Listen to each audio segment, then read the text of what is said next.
Hi hello సాక్షి.com స్వాగతం. ఈరోజు వార్తల్లోని ముఖ్యాంశాలు ఏంటో చూద్దాం. మనిషి గ్రహాలను దాటి అంతరిక్షాన్ని అందుకునేందుకు చేస్తున్న ప్రయత్నాల్లో ఇంకొక మేలిమలుపు చోటు చేసుకుంటోంది. జాబిలిపై అణు విద్యుత్ కేంద్రం ఒకదాన్ని ఏర్పాటు చేయడానికి చైనా, రష్యాలు ఆలోచన చేస్తున్నాయి. ఈ వార్త తాలూకు పూర్తి వివరాలు మీకు సాక్షి.comలో తెలుస్తాయి. భారత్ ఇంగ్లాండ్ మధ్య జరుగుతున్న టెస్ట్ సిరీస్లో భాగంగా 5వ టెస్టు ఈరోజు మొదలైంది. ఇప్పటికే 4 టెస్టులను గెలుచుకున్న భారత్ చివరి టెస్టును కూడా గెలుచుకొని వైట్ వాష్ చేసేందుకు సిద్ధమవుతోంది. తొలి గంట లేదా 2 గంటల్లో భారత్ స్కోర్ ఎంత తెలుసుకోవాలనుకుంటే సాక్షి.comకి చేయండి. ఆర్టికల్ 370 అంటే కశ్మీర్కు ప్రత్యేక ప్రతిపత్తి కల్పించే రాజ్యాంగ నిబంధన రద్దయి 7 గడుస్తోంది.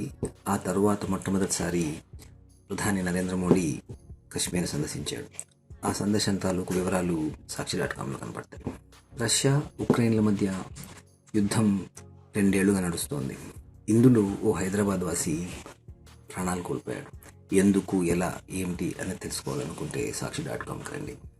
నథింగ్ ఫోన్ గురించి మీకు తెలుసా?